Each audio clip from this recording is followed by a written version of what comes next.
లేదా పెళ్లి పూర్తిగా ఆపేస్తారా? అమ్మా అంజలి, మా పరువే కాదమ్మా, మీ అక్క పరువు కూడా నువ్వు కాపాడాలి. గీత తిరిగొచ్చాక ఎలాగోలా నచ్చ చెప్పొచ్చు.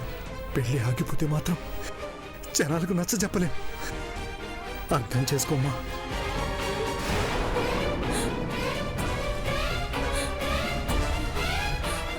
లేదా లేదా నన్ను పిచ్చిది అనుకొని అర్జున్ని వేరే ఎవరికైనా ఇచ్చి పెళ్లి చేస్తారా? నాన్న నీకు దండం పెడతాను నాన్న, నేను చెప్పేది ఒకసారి వినండి. అమ్మా నేను అంజలి, ఇంకొక్క మాట మాట్లాడినా మీ అమ్మ నాన్న శవాన్ని చూస్తావు.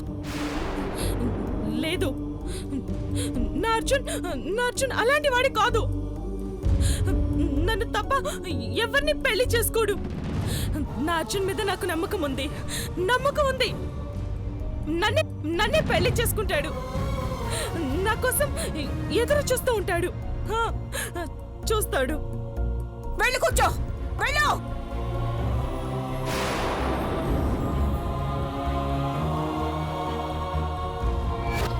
అంటే గీతకు ముహూర్తం టైంకి వచ్చినా పెళ్లి మండపానికి రాకుండా చేశారు. ఇది తప్పు కదా స్వామి, అన్యాయం కదా. నువ్వు ప్రేమించిన వ్యక్తితో నీ పెళ్లి జరగాలని రాసి ఉన్నప్పుడు విధిరాతను ఎవ్వరూ తప్పించలేరు. జాలి పడటం వల్ల జరిగిపోయిన దానిని ప్రభావితం చెయ్యలేరు. మంటపానికి రాకుండా గదిలోనే ఉన్న గీత కథ అక్కడే మరో మలుపు తిరిగింది.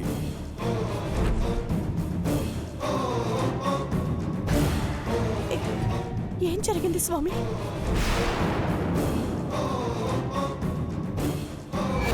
ఇదేం చూద్దాం అమ్మా, టైంకి పెళ్లి కూతురు రాలేదని దాని చెల్లెల్నిచ్చి పెళ్లి చేస్తారా? అంతా కలికాలం మహిమ.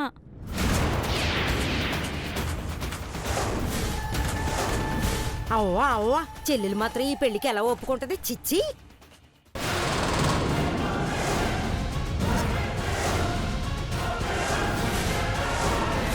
అయినా పెళ్లికి ముందే అక్కకు కాబోయే మొగుడి మీద కన్నేసిందేమో. అంతే అయి ఉంటది.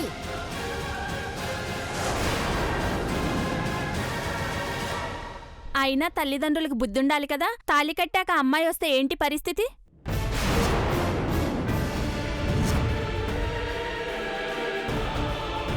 ఏముంది, తల్లిదండ్రులు చెల్లెలు చేసిన ఘోరాన్ని చూడలేక ఎక్కడికన్నా వెళ్ళి చచ్చిపోతుంది.